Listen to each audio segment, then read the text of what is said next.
میں شمولیت ایک اعزاز ہے، ایک افتخار ہے۔ پاک فوج کا ہر شیر دل سپوت یہ اعزاز حاصل کرنے کی آرزو رکھتا ہے۔ ایس ایس جی میں شمولیت کے لیے جوانوں کے چناؤ کی غرض سے ایک خصوصی سلیکشن ٹیم مختلف ہیڈ کوارٹرز اور یونٹوں کا دورہ کرتی ہے اور جوانوں اور افسروں کو اسپیشل سروس گروپ سے متعلق تمام ضروری معلومات وہاں پہنچاتی ہے۔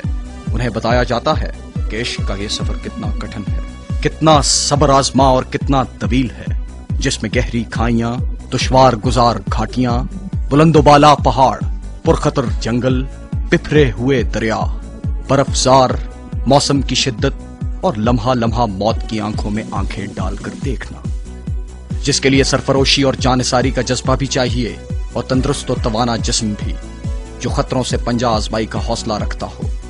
ابتدائی ٹیسٹ اور طبی معیار پر پورا اترنے والے منتخب جوانوں اور افسروں کو سب سے پہلے پیرا ٹریننگ سکول پشاور رپورٹ کرنا ہوتی ہے، جہاں سب سے پہلے انہیں 34 فٹ بلند ٹاور ٹیسٹ کے مرحلے سے گزرنا ہوتا ہے۔ اس مرحلے پر ناکام رہنے والوں کا سفر یہیں ختم ہو جاتا ہے۔ چھاتا برداری کی تربیت کے کامیاب امتحان کی تکمیل کے بعد کمانڈوز اپنے اصل نشیمن چراٹ کا رخ کرتے ہیں، گاڑی یا کسی سواری پر نہیں، پاپیادہ پشاور سے چراٹ الگ، پرعزم جوانوں کی طرح، حوصلہ مند سخت جانوں کی طرح۔ اور یہ چراٹ ہے کمانڈوز کا گھر، کمانڈوز کی تربیت گاہ۔ یہاں کی زندگی اور ہے، معمولات اور ہیں، مصروفیات اور ہیں، مستعدی، تیزی، چستی، ہوشیاری، سخت جانی، سخت کوشی، یہ چراٹ کے زندگی کے بنیادی اصول اور ضابطے ہیں۔ ضابطوں کی اسی بھٹی سے گزر کر ایس ایس جی کے کمانڈوز صف شکن مجاہد، جانباز غازی اور باہمت مردان کار بنتے ہیں۔ چراٹ میں ٹریننگ کی ابتدا ایک عجیب و غریب حکم سے ہوتی ہے: عام رفتار سے مت چلو، دوڑتے ہوئے چلو۔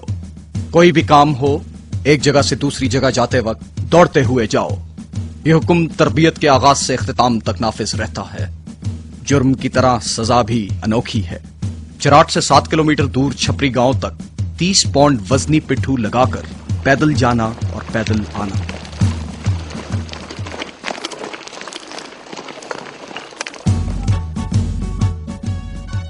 تربیت کا نصاب کئی مہارتوں پر مشتمل ہے۔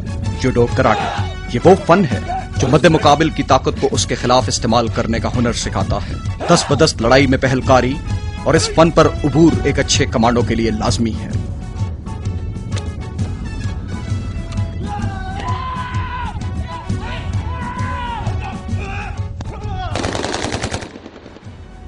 اچھی نشانہ بازی ہر فوجی کی تربیت کا لازمہ ہے، لیکن کمانڈوز کے لیے اس کی اہمیت اور بھی زیادہ ہے۔ ایس ایس جی کی تربیتی نصاب میں اسپیشل ویپنز یعنی خصوصی ہتھیاروں کا استعمال بھی شامل ہے۔ موجودہ دور میں بارود کا استعمال خصوصی اہمیت کا حامل ہے۔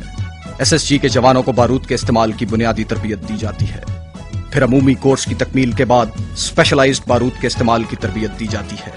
بارود کے استعمال پر دسترس ایک کمانڈو کا زیور ہے۔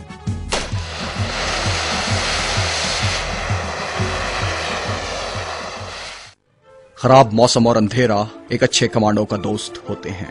ان حالات میں وہ دوسروں کی نظر میں آئے بغیر اپنے مشن کی تکمیل کرتا ہے، لیکن تاریکی اور ناسازگار موسم میں اپنے طے شدہ ہدف تک پہنچنا مشکل ہوتا ہے۔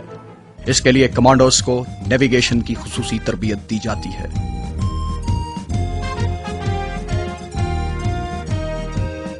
زمین کو استعمال کرتے ہوئے جنگی چالوں پر عبور حاصل کرنا ایک کمانڈو کی تربیت کا اہم خاصہ ہے، تاکہ وہ بے خبری کے عالم میں دشمن کو جا دبوچے اور اس پر کاری ضرب لگائے۔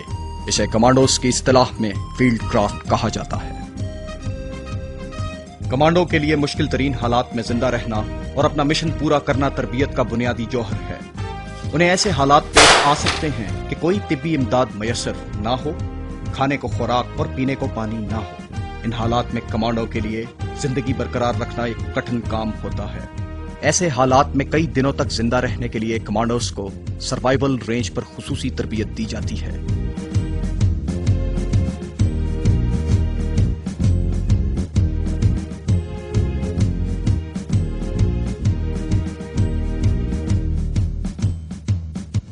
ٹیکٹکس کی ٹریننگ کا مقصد چھاپا، گھات، گشت اور ٹارگٹ پر کاری ضرب لگانے کی صلاحیت پیدا کرنا ہے۔